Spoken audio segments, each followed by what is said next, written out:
Okay, guys, we are going to start a new section, and we are going to just title this section Radical Functions in Geometry.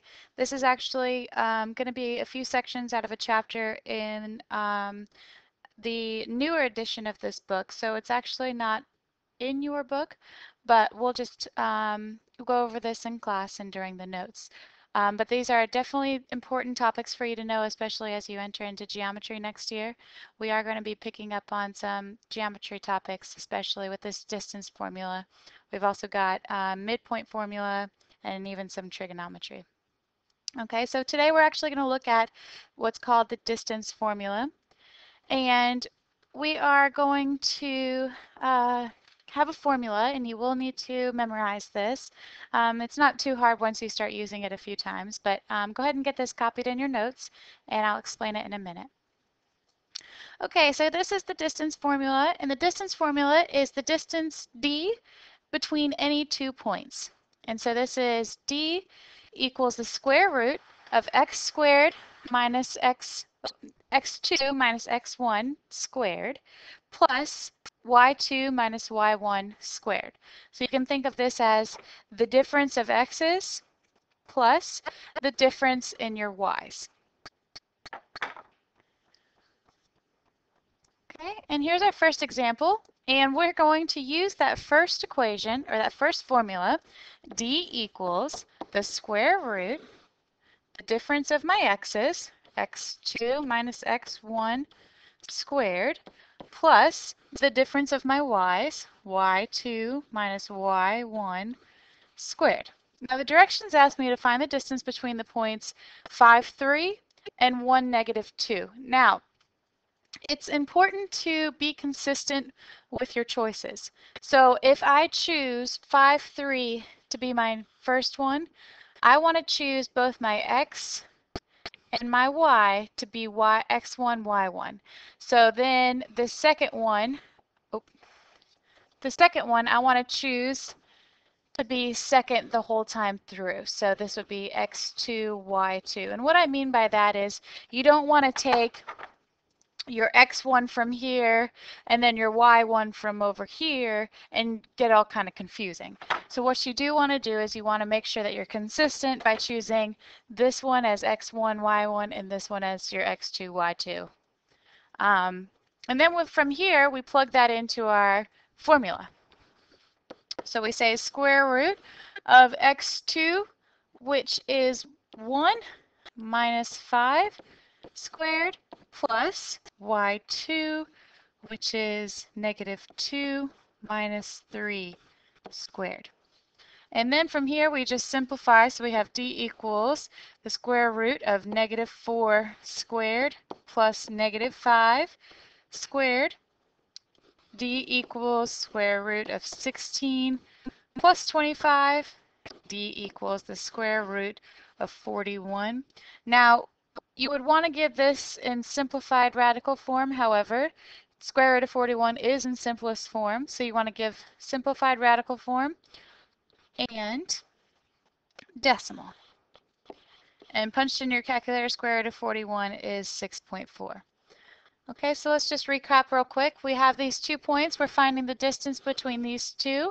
You want to choose one pair to be your one value and the second pair to be your second. Label it x1, x2, x1, y1, x2, y2, and then plug it into your formula. Okay, here's a your turn. I'd like you to give this one a shot. Pause me and replay me when you're ready for the answer. Okay, so we plug in d equals square root. We have negative 3 minus 4 squared plus negative 1 minus 2 squared. Oh, and I chose this one as my x1, y1. This one's my x2, y2. And then I solve here, square root of negative 7 squared plus negative 3 squared. This is d equals square root of 49 plus 9. D equals square root of 58, or 7.6. And square root of 58 is already in simplest form. Okay, here's a word problem example. You don't have to necessarily get all of this into your notes. However, I do want you to maybe get this plot in your graph.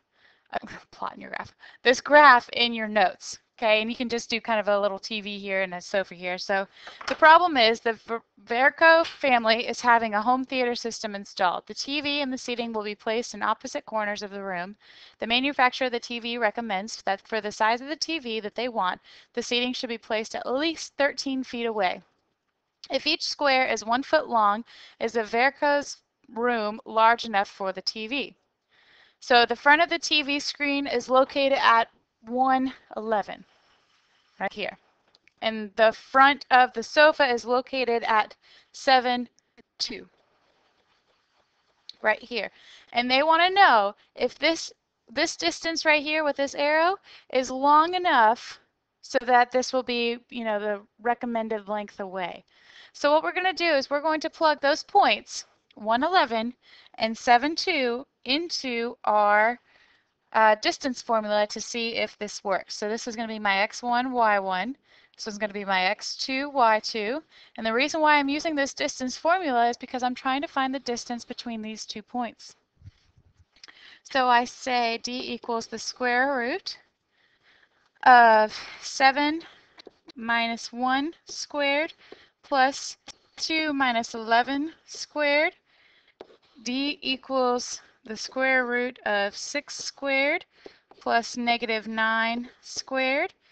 D equals the square root of 36 plus 81, which is D equals the square root of 117, which is about 10.8 feet.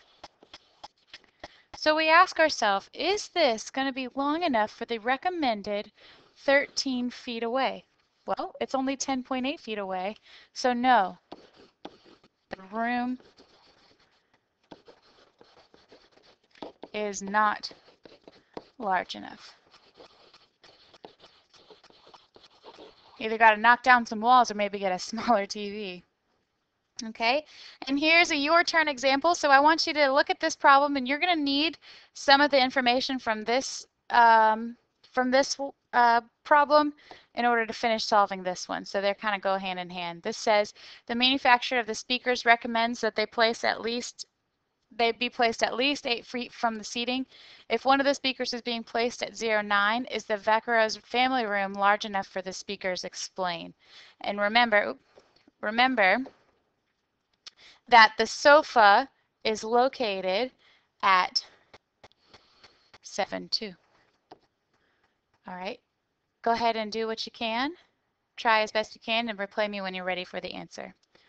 Okay, so we've got the speakers at 09, and we've got that sofa seating, remember, at 7.2. So we're going to plug this into our distance formula, and we have 7 minus 0 squared plus 2 minus 9 squared. D equals the square root of 7 squared plus negative 7 squared.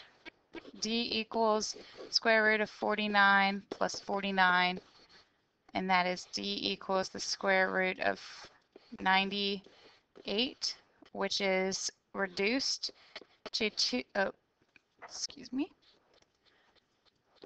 7 square root 2, or 9.9 feet. And it says that they want the speakers to be placed at least 8 feet from the seating. So is this at least 8 feet from the seating? Yes, these speakers work. Okay, and then finally we're going to find possible values for an unknown point, knowing the distance. Okay, so we're going to use this distance formula. D equals the square root of x2 minus x1 squared plus y2 minus y1 squared. This will be my x1, this will be my y1, x2, y2, and here's my distance. So I'm going to plug in what I know here. my distance was 5, so that's going to go in for my d. My square root, x2 is a, I don't know a, minus x1, which is 4, squared, plus y2 is 3, minus y1, which is 7 squared. Okay, and then here we go, we just simplify. 5 equals square root of a minus 4 squared plus negative 4 squared. 5 equals square root of a minus 4 squared plus 16. And then here we go, we got to use these old rules that we have. A minus 4 squared, something squared, we have to use a squared minus 2ab plus b squared, which is a squared minus 8a plus 16. Then we have this plus 16 over here, so we got to add that on the end. And then we have 5 equals the square root. We just simplify now. A squared minus 8a plus 32. Okay, now that we've done all of our simplifying, we're going to square both sides to get rid of that square root. We have 25 equals a squared minus 8a plus 32. Okay, now this goes back into our factoring lessons. We got to have this equal to 0. And we have 0 equals a squared minus 8a plus 7. And I'm going to come up here because I'm kind of running out of room. 0 equals a squared minus 8a plus 7. We're going to solve this by factoring. So we've got to find two numbers that multiply together to give me 7, add up to give me negative 8. And that would be negative 7a, negative a plus 7, a group. Factor out the greatest common factor.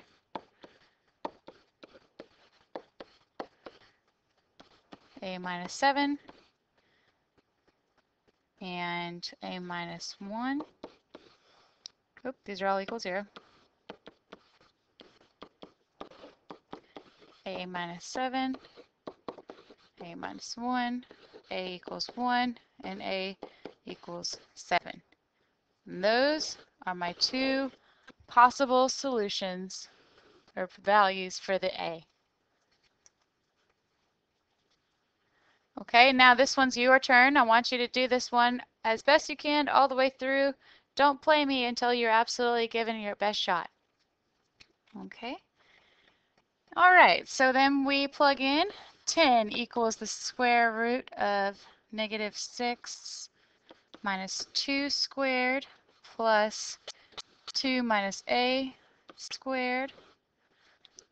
10 equals the square root of negative 8 squared plus 2 minus a squared. 10 equals the square root of 64 plus 2 minus a squared. 10 equals the square root of 64 minus plus 4 minus 4a plus a squared.